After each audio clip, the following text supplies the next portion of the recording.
바른 생명의 말씀을 들으시고자 복음과 율법의 설교 시간을 방문하신 여러분 반갑습니다.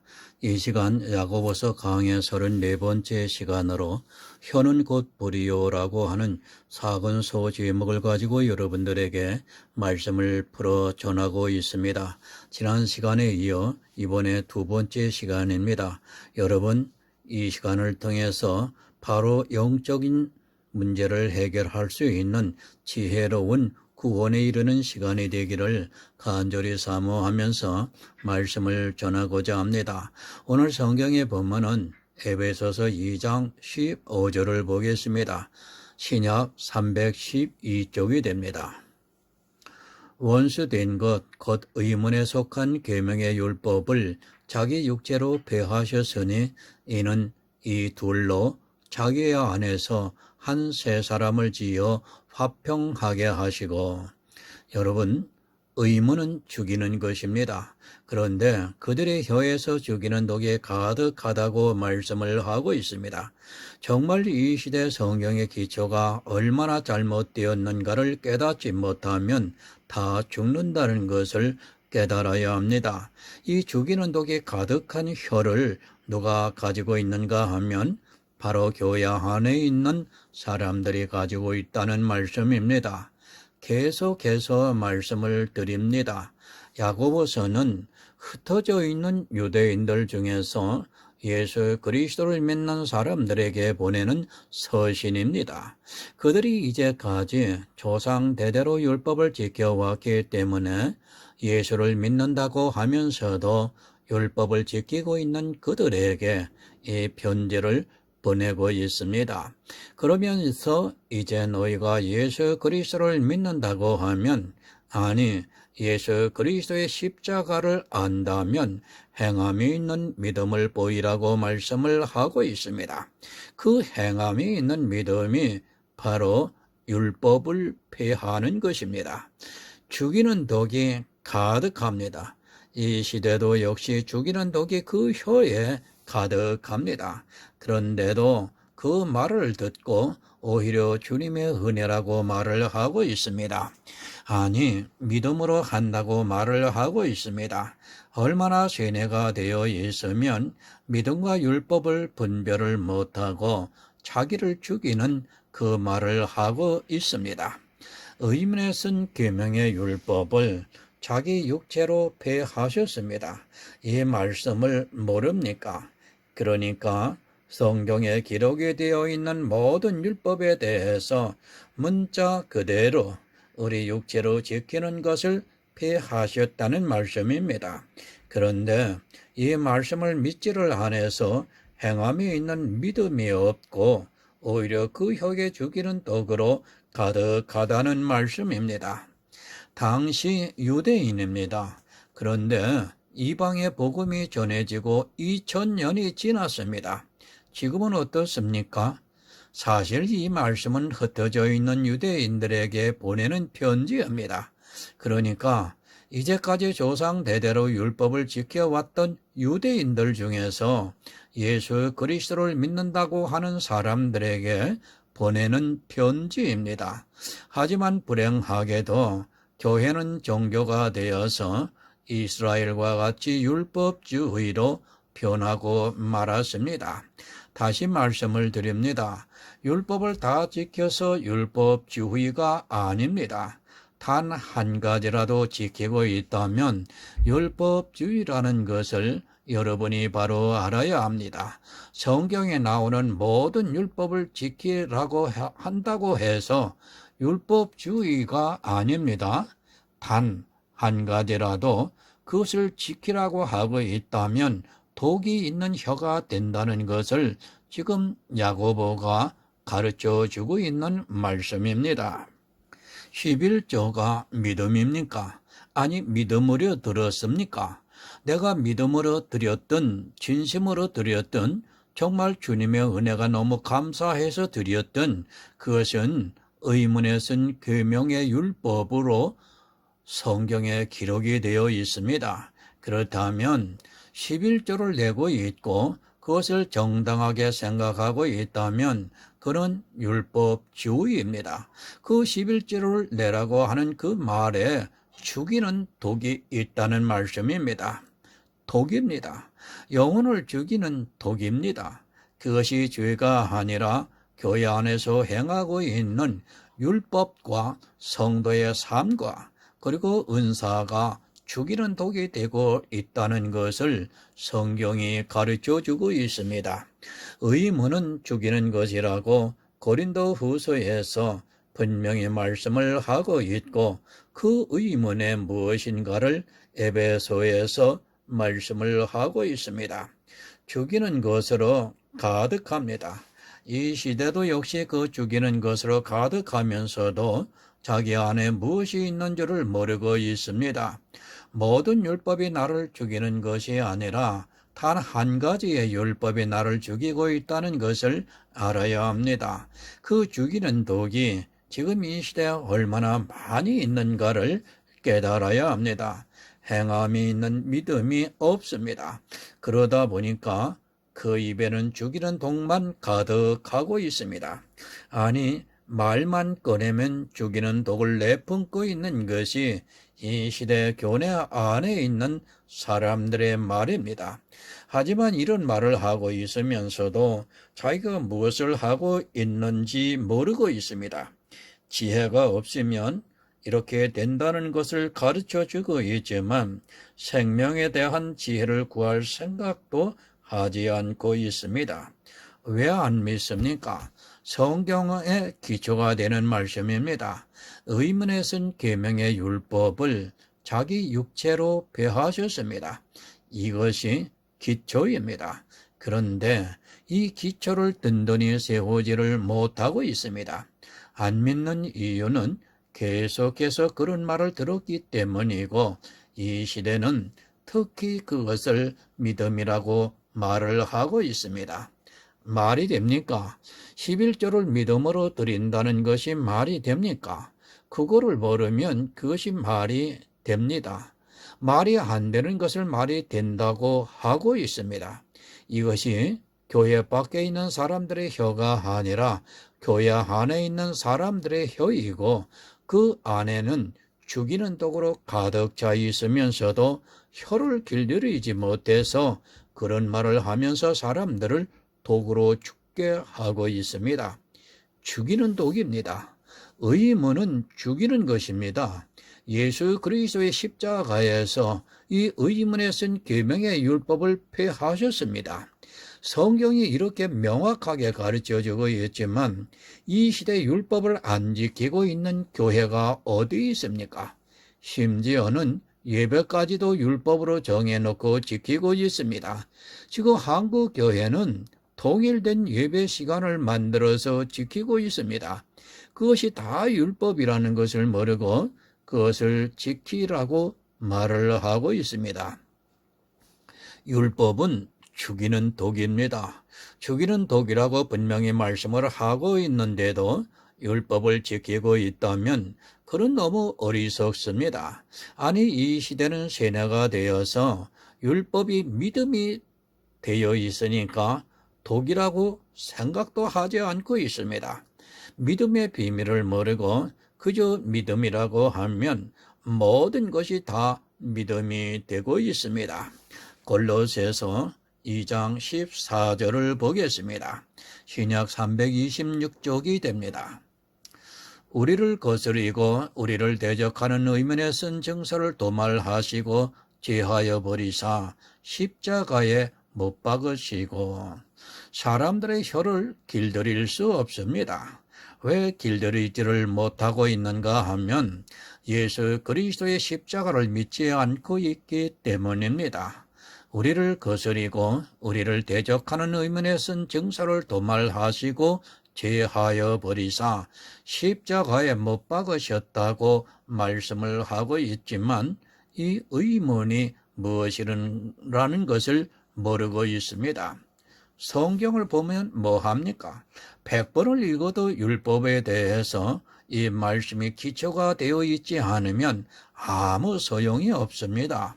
사도 바울은 분명히 우리에게 의문에 쓴 계명의 율법을 폐하셨다고 말씀을 하고 있지만 성경을 보아도 믿어지지가 않습니다.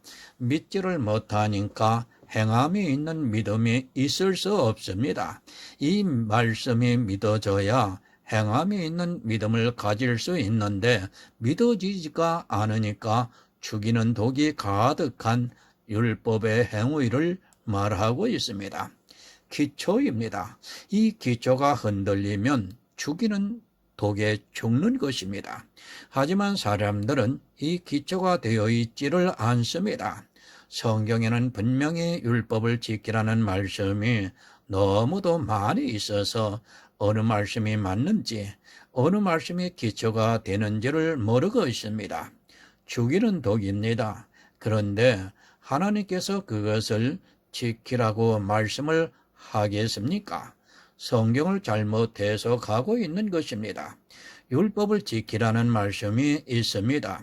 그러면 왜 지키라고 말씀을 하셨는가를 알아야 하는데 그저 문자적으로만 보고 율법을 지키라고 하셨다고 하면서 율법을 지켜야 하는 것으로 알고 성경의 기초가 되는 에베소서와 골로새서에 있는 말씀을 무시하고 있습니다. 예수 그리스도의 십자가입니다.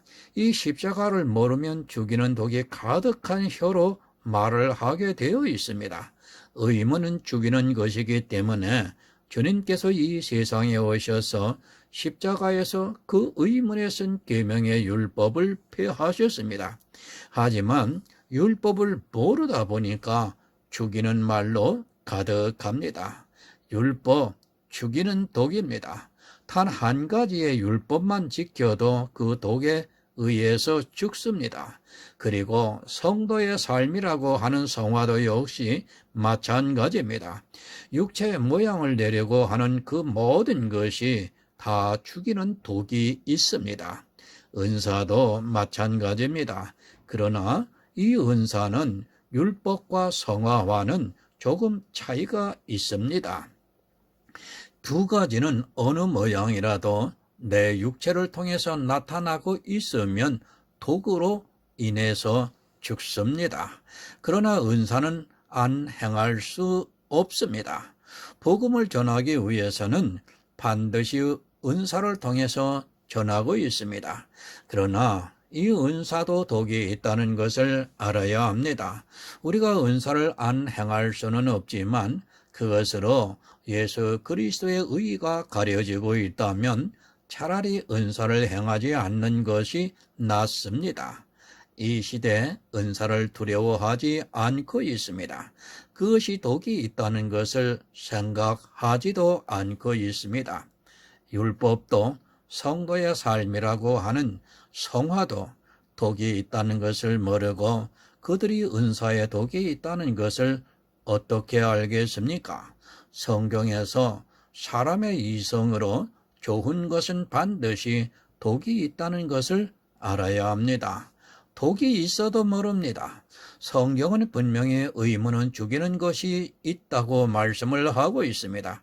그 죽이는 독이 누구에게 있는가 하면 초대교회에 아직 율법을 행하고 있는 그들에게 있다는 것을 야고보를 통해서 가르쳐주고 있지만 성경을 보고도 도무지 깨닫지를 못하고 있습니다.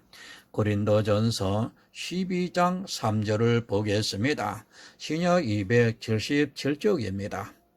그러므로 내가 너희에게 알게 하노니 하나님의 영으로 말하는 자는 누구든지 예수를 저주라 하지 않고 또 성령으로 아니하고는 누구든지 예수를 주시라 할 수 없느니라.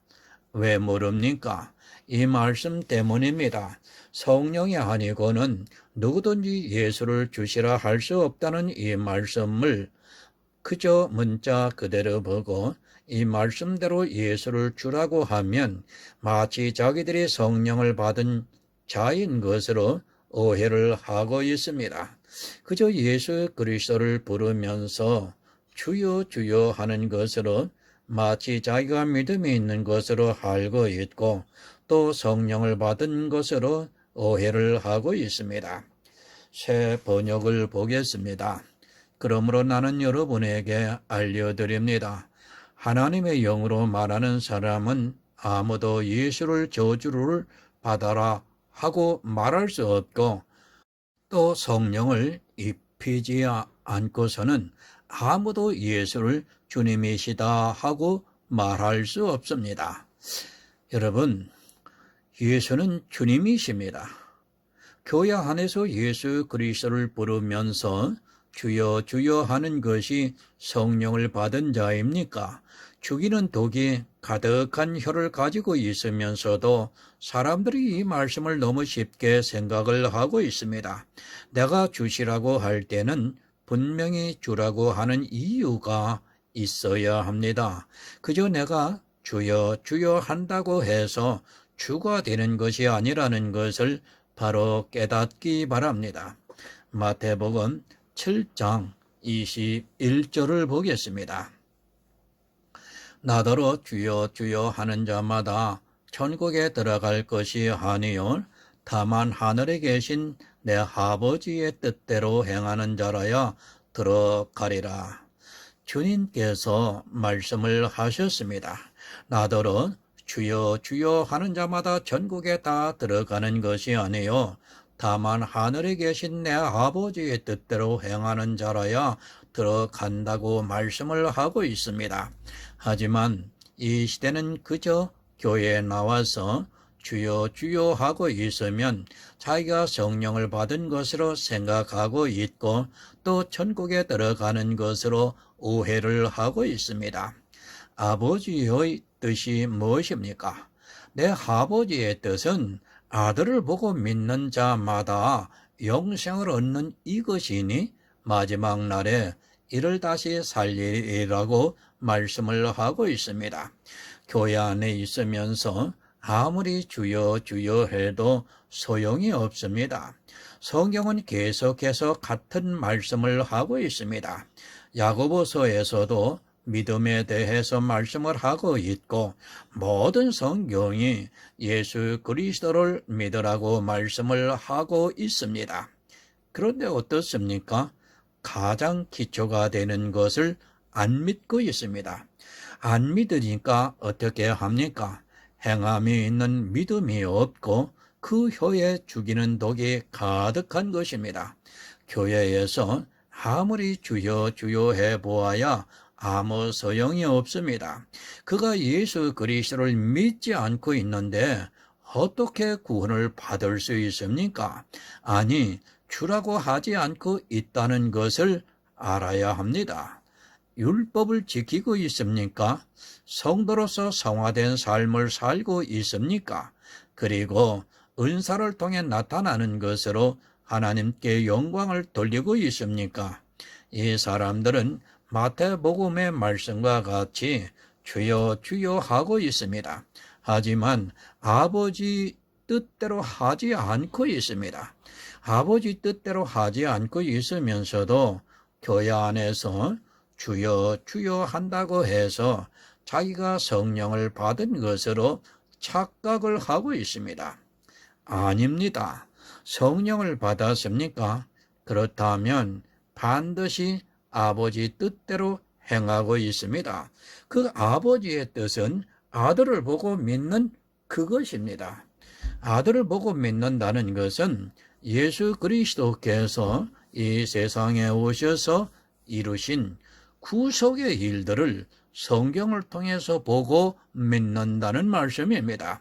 그렇게 믿고 있는 성도는 행함이 있는 믿음이 있다는 것을 가르쳐 주고 있습니다. 행함이 있는 믿음이 없습니까? 그러나 아무리 교회 안에서 예수 그리스도를 주시라고 한다 해도 그런 성령이 오시지 않은 사람입니다. 성령이 오셨다면 당연히 예수 그리스도를 믿을 것이고 믿는 성도는 행함이 있는 믿음이 있습니다. 율법을 지키고 있으면서 예수 그리스도를 믿는다고 하는 것은 거짓말입니다. 아니, 말이 성립이 될 수 없습니다. 성경을 보시기 바랍니다. 성령이 오시면 어디서 율법을 지키라고 하고 있습니까? 절대로 그런 말씀이 없습니다. 성령이 오시면 예수 그리스도를 믿을 수 있게 모든 진리 가운데로 인도를 하신다고 말씀을 하고 있습니다. 그저 교회 안에서 예수 그리스도를 주시라고 말로 한다고 해서 그가 성령이 오셨다고 할 수 없습니다. 반드시 믿음이 있어야 합니다. 그리고 그 믿음에는 행함이 따르게 되어 있습니다. 행함이 있는 믿음이 어려운 것이 아니라 너무도 쉽습니다. 하지만 사람들은 성경을 너무 몰라, 아니 사람의 이성으로 그것을 깨달으려고 하다 보니까 신학을 배워서 죽이는 독이 가득한 말로 설교를 하고 있습니다. 그것이 얼마나 큰 악이라는 것을 모르고 있습니다. 쉬지 않고 있습니다. 악을 행하기를 쉬지 않고 있습니다. 그리고 악에는 독이 있다는 것을 꿈에도 모르고 열심을 내고 있습니다. 행함이 있는 믿음이 없으면 그 혀를 길들일 사람이 없습니다. 그리고 그 혀는 악을 쉬지 않고 말하고 있고 그 악에는 죽이는 독이 넘치게 있습니다. 이것이 비밀입니다. 성경의 오묘한 비밀입니다. 하지만 이 믿음의 비밀을 모르고 있습니다. 정말 불행한 일은 유대인들이야 조상 대대로 율법을 지키면서 살아왔으니까 그럴 수 있습니다. 그래서 그런 유대인들에게 야고보가 이 서신을 보내 행함이 있는 믿음이 무엇인가를 가르쳐주고 있습니다. 그런데 313년 기독교가 공인이 되고 난 후에 기독교는 급속하게 종교화가 되면서 자기들이 무슨 이스라엘이나 되는 것 같이 율법을 하나씩 지키기 시작했습니다. 그리고 1700년이 지났습니다. 생각해 보시기 바랍니다. 아브라함이 있고 난 후에 2000년이 지나고 나서 주님이 이 세상에 오셨습니다. 이스라엘이 가나안에 들어가고 난 후에 약 1500년이 지난 후에 주님이 오셨습니다. 율법이 반포되고 난 후에 약 1500년입니다. 이스라엘은 지독한 율법주의에 빠지고 말았습니다. 하나님께서 계속해서 선지자를 보내주신 이스라엘이 완전한 율법주의가 되었습니다. 생각해 보시기 바랍니다. 그리고 초대교회가 있은 후 기독교가 공인이 되고 난 후에 1700년이 지났습니다. 하나님께서 선지자를 보내주시지 않았습니다. 이제 성경에 다 기록이 되었기 때문입니다. 기독교는 계속해서 종교화가 되어가고 있습니다. 점점 더 많은 율법을 지금 이 시대 교회가 지키고 있습니다. 죽이는 독을 말하고 있다는 말씀입니다. 누가 그렇습니까? 예수 그리스도를 믿는다고 하는 그들이 그렇습니다. 그런데도 사람들은 성경을 보기보다는 그저 사람의 말을 듣고 예수 그리스도를 믿고 있다고 생각하고 있습니다. 죽이는 독으로 다 죽고 있는데도 그것을 깨닫지 못하고 기독교라는 정통에 속아서 다 넘어가고 있습니다. 혀는 능히 길들일 사람이 없습니다. 그 혀로 쉬지 않고 악을 행하라고 하고 있습니다. 그 악이 죽이는 독으로 가득하다고 말씀을 하고 있습니다. 이것을 누가 그렇게 했는가 하면 초대교회에 예수 그리스도를 믿는다고 하는 흩어져 있는 유대인들이 그렇게 했다는 말씀입니다. 조상 대대로 율법을 지켜온 그들이 하루아침에 율법을 버리라고 하니까 그것을 행하지 못해서 이렇게 하고 있다는 말씀입니다. 사도들이 있을 때입니다. 이제 막 복음이 전파되었던 때입니다. 그리고 기독교는 타락을 거듭해 왔습니다. 폐해진 율법을 다시 세우고 있고 성도의 삶이라고 하면서 기준도 없는 것을 요구하고 있습니다. 성도의 삶이라고 하는 성화도 엿장수 마음대로입니다. 자기들이 편리에 따라 이때는 이렇게 해야 하고 저때는 저렇게 해야 한다고 하면서 말을 하고 있습니다. 분명히 아시기 바랍니다. 성도의 삶에 대한 성화를 이야기를 하려면 반드시 기준이 있어야 합니다. 그것을 말하지 않고 막연하게 성화가 되라고 하는 것이 얼마나 무의미한가를 알아야 합니다. 하지만 이 시대는 율법에 그것을 더해서 성도의 삶이라고 하면서 기준도 없는 성화가 되라고 강요를 하고 있습니다. 그 모든 것이 다 예수 그리스도의 십자가를 믿지 못하고 있는 데서 나오는 독이 섞여 있는 말이라는 것을 모르고 있습니다. 야고보서 3장 9절을 보겠습니다. 이것으로 우리가 주 아버지를 찬송하고 또 이것으로 하나님의 형상대로 지음을 받은 사람을 저주하나니. 새 번역을 또 보겠습니다. 우리는 이 혀로 주님이 신 아버지를 찬양하기도 하고 또 이 혀로 하나님의 형상대로 지음을 받은 사람들을 저주하기도 합니다. 혀입니다. 사람의 혀를 바로 아시기 바랍니다.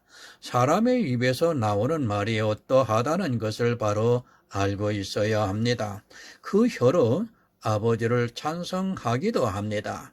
그리고 하나님의 형상대로 지음을 받은 사람들을 저주하기도 합니다. 교회에 나온 모든 사람은 다 자기가 하나님을 찬송한다고 생각하고 있습니다. 찬송합니다. 이 찬송이라는 말씀으로 이 시대 하나님을 믿는 믿음을 오해를 하고 있습니다.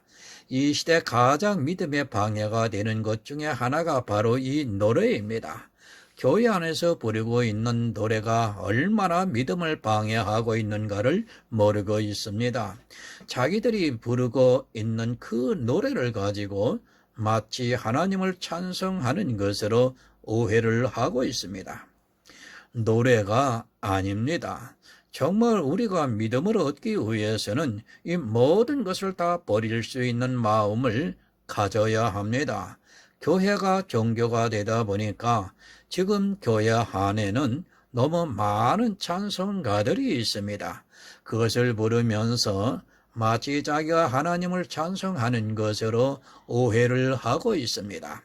그리고 감성해졌습니다. 심지어는 노래를 하면서 눈물을 흘리고 있습니다.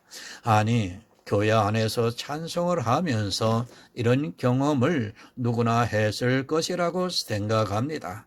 정말 우리가 찬송에 대해서 바로 알아야 합니다. 사람이 이 세상 노래를 듣고도 눈물을 흘리고 있습니다. 그것과 교회 안에서 찬송이라고 하는 것을 부르면서 눈물을 흘리는 것과 무엇이 다릅니까? 아마 저를 욕할 사람도 있을 것입니다. 이 세상 노래와 어떻게 하나님을 찬송하는 노래를 같이 생각할 수 있느냐고 말할 사람이 많이 있을 것입니다. 그러면 저에게 찬송을 부르지 말라고 하는 것이냐고 따질 사람도 있을 것입니다. 이 시대는 그 찬송을 부르는 사람도 너무 많이 있고 또 교회 안에서 악기를 가지고 연주를 하는 사람도 있고 또 성가대에 참여를 해서 찬송가를 부르는 사람들도 있습니다. 버리시기 바랍니다. 오직 예수라는 말씀을 잘 생각하시기 바랍니다. 찬송가를 부르는 건 역시 제사라는 것을 알아야 합니다. 제가 찬송가를 전혀 부르지 말라고 하는 말씀은 아닙니다. 하지만 할 수만 있다면 그것까지도 버릴 수 있어야 한다는 것을 깨닫기 바랍니다. 제사입니다. 내 몸으로 하는 모든 것은 다 제사입니다. 행위라는 것을 여러분이 바로 깨달아야 합니다. 그것이 행위가 아니라고 하지 마시기 바랍니다. 아무리 하나님을 찬송하는 노래라 할지라도 그것 역시 사람의 행위라는 것을 바로 깨달아야 합니다. 내가 노래를 하는 것이 행위이지 믿음이 아니라는 것을 분명히 알고 있어야 합니다. 행위입니다. 그런 행위로 감동을 받지 마시기 바랍니다. 찬송 자체가 나쁘다는 것은 아닙니다. 하지만 할 수만 있다면 저는 예수 그리스도를 믿기 위해서 이것까지도 버릴 수 있습니다. 정말 이런 것을 모르고 찬송에 빠져 있는 사람들이 교회 안에 너무 많이 있습니다. 아모스서 5장 23절을 보겠습니다. 구약 1280쪽입니다. 내 노래소리를 내 앞에서 그칠지어다. 내 비파소리도 내가 듣지 아니하리라. 여러분, 찬송 행위입니다. 노래를 하는 것 역시 행위라는 말씀입니다. 교회 안에 있는 사람들이 너무 성경을 오해를 많이 하고 있습니다. 하나님께서 예배를 드리고 또 그 기도를 하고 찬송을 부르고 하는 그것이 마치 행위가 아닌 것으로 생각을 하고 있습니다. 그 모든 것을 내가 했다면 그것은 행위입니다. 사람이 행위를 합니다. 그러면 어떻게 합니까? 그 행위를 가지고 부자가 됩니다. 정말 오직 나의 의인은 믿음으로 살리라는 이 말씀을 가슴 깊이 새기시기 바랍니다. 사람들이 교회 안에서 자기가 부르고 있는 찬성으로 마치 자기가 하나님을 믿는 것으로 오해를 하고 있습니다. 그런 찬송가를 감동을 받아서 부르는 것과 믿음과는 상관이 없습니다. 이 찬송가를 누가 만들었습니까? 사람이 만든 것입니다. 그것이 성경에 있는 말씀을 가사로 했다 해도 역시 사람이 만든 것입니다. 또한 그것을 사람이 하고 부르고 있다는 것을 정말 정신을 차리고 깨달아야 합니다. 내가 내 몸으로 하고 있는 모든 것은 다 행위입니다. 그것이 예배라고 해도 마찬가지고 또 찬송이라 해도 마찬가지고 기도라 해도 역시 마찬가지입니다. 부자가 되지 마시기 바랍니다. 계속해서 말씀을 드리지만 성도는 부자가 되면 안 됩니다. 이 세상에서 재물로 부자가 되지 말라는 것이 아니라 교회 안에서 행위로 부자가 되지 말라는 말씀입니다. 찬송을 부르는 것이 뭐가 나쁘냐고 말할 사람이 있습니다. 사람의 생각을 가지고 이 성경을 보아서는 절대로 안 됩니다. 그것은 곧 사망의 길이라는 것을 알아야 합니다. 내가 찬송을 부릅니다. 그러면 찬송을 안 부르는 세상 사람과는 너무도 큰 차이가 있다는 것을 알아야 합니다. 자기도 모르는 사이에 자기는 하나님을 찬송하는 사람이 되고 이 세상 사람들은 하나님을 찬송하지 않는 사람이 되고 맙니다. 늘 말씀을 드리지만 이런 사소한 것이 사람을 부자로 만들고 있습니다. 무엇과 같습니까? 바리새인이 어떻게 기도합니까? 나는 저 세리와 같지 아니하고 일회에 이틀을 금식하고 소득의 11조를 드린다고 기도를 했습니다. 사람은 자기가 어떤 행위를 하게 되면 그것이 마음에서 부자가 된다는 것을 예수님께서 가르쳐 주신 말씀입니다. 사람의 모든 행위는 이렇게 부자를 만들고 있다는 것을 가슴 깊이 새기고 있어야 합니다. 노래하고 있습니다. 그 노래를 그치라고 말씀을 하고 있습니다. 하지만 이 시대는 노래가 너무 많이 있습니다. 솔직히 그 노래를 배우느라 성경을 못 배울 정도로 변하고 말았습니다. 교회는 언제부터 악기가 들어와 있고 그 악기로 연주를 하고 있고 노래를 부르고 있습니다. 그것이 행위라는 것을 너무 모르고 감성에 빠져 그 노래를 부르면서 자기 감정을 주체하지 못하고 있습니다. 버리시기 바랍니다. 다시 부탁을 드리지만 내 영혼을 위해서 버릴 수 있어야 합니다. 그런 노래 부르지 않아도 오직 나의 의는 믿음으로 살리라는 그 말씀이 내 안에서 흔들리지 않고 있다면 그는 구원을 받을 수 있습니다. 하지만 그 노래가 자기를 부자로 만드는 순간 그는 사망으로 가게 되어 있다는 것을 깨닫고 있어야 합니다. 아마 못 버립니다. 지금 이 시대 교회가 얼마나 노래에 빠져 있는가를 잘 알고 있습니다. 그들은 그것을 하나님을 찬송하는 것이라고 생각하지만 사실 찬송과는 아무 상관이 없는 자기들의 종교에 의해서 노래를 부르고 있습니다. 예배를 시작하면서 노래로 한껏 분위기를 띄우고 있고 그런 것이 이제는 일상화되어 있어 어느 누구도 이 노래를 그치게 할 수 없습니다. 하나님께서는 그치라고 말씀을 하고 있습니다. 왜 그치라고 하는가 하면 그 노래가 자기들의 감정을 이입시키는데 필요한 종교의식에 불과하기 때문에 하나님께서 그치라고 말씀을 하고 있습니다. 이 시대에 솔직히 찬송가라고 하는 것들을 보면 어떻습니까? 전혀 성경적이지 않은 찬송가들이 너무 많이 있습니다.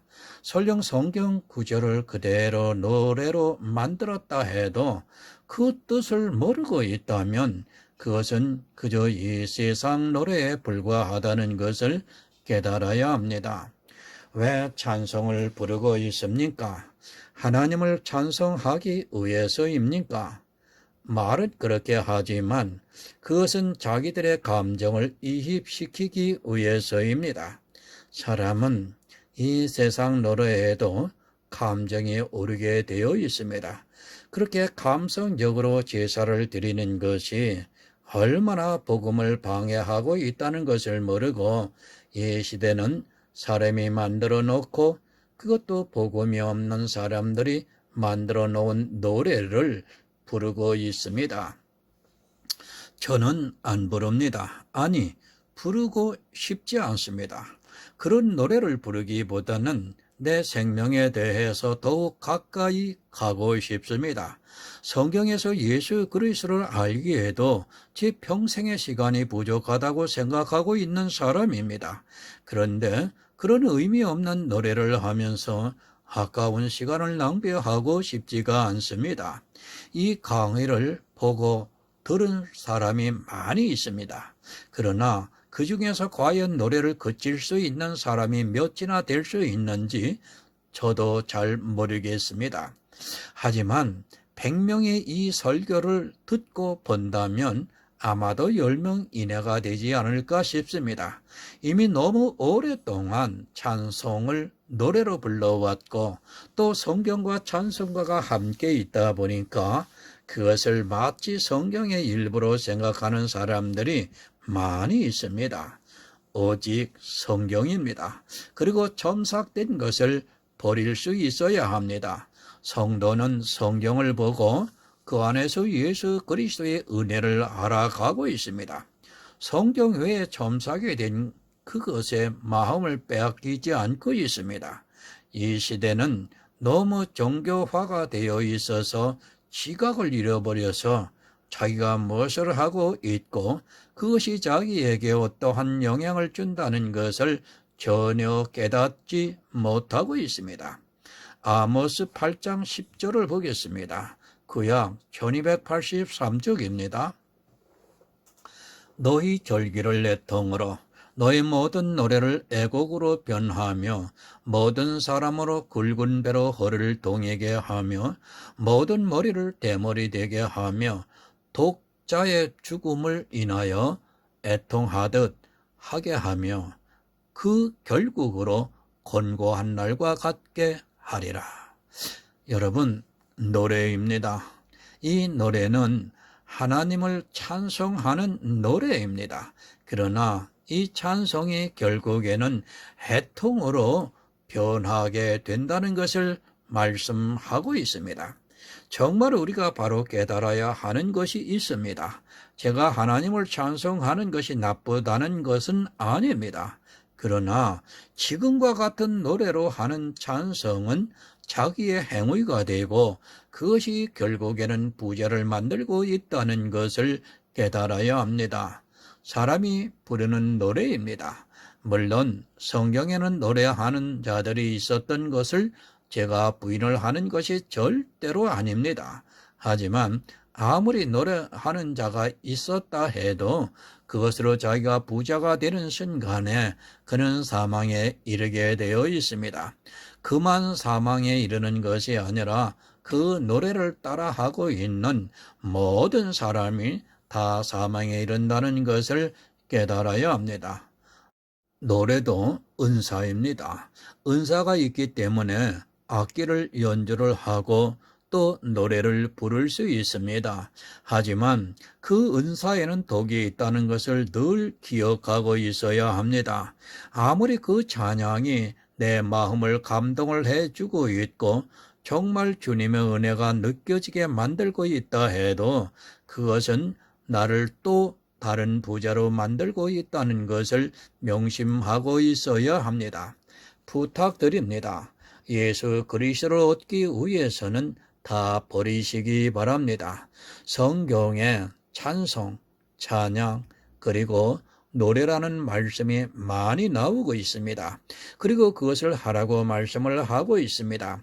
하지만 그것이 과연 이 시대 교회 안에서 부르고 있는 노래인가 하는 것은 냉정하게 생각해 보아야 합니다. 성경을 주의 깊게 본 사람이라면 그것이 지금 부르는 노래라고 하지 않을 것입니다. 왜 그런데 교회가 그런 노래에 빠져 있습니까? 종교가 되었기 때문입니다. 늘 말씀을 드리지만 믿음이 없기 때문에 자기들에게 믿음이 있다는 것을 보이기 위해서 바리새인과 같은 기도를 하고 있습니다. 그리고 자기들의 육체로 행하는 제사를 통해서 믿음이 있다는 것을 나타내려 하고 있습니다. 노래도 마찬가지입니다. 교회 안에서 노래를 하는 것과 노래를 하지 않는 것 중에 어느 것이 더 좋다고 생각합니까?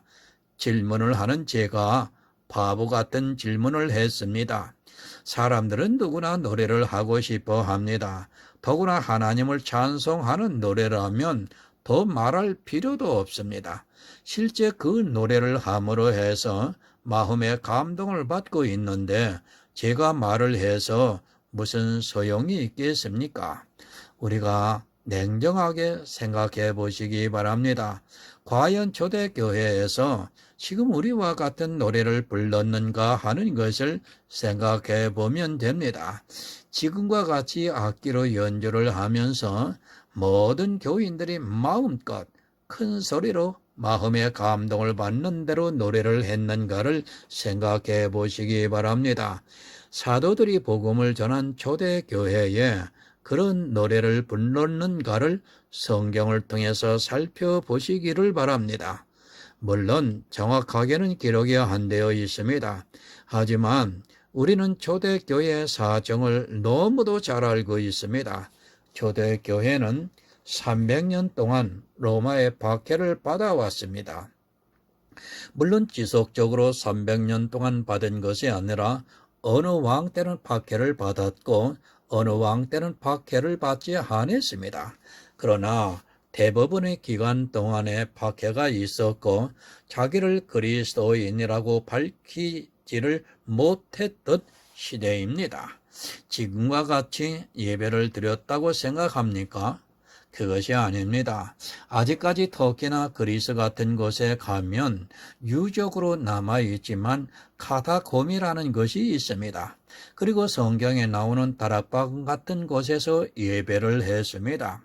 그런데 그때는 로마에 의해서 순교를 당하던 시대였습니다.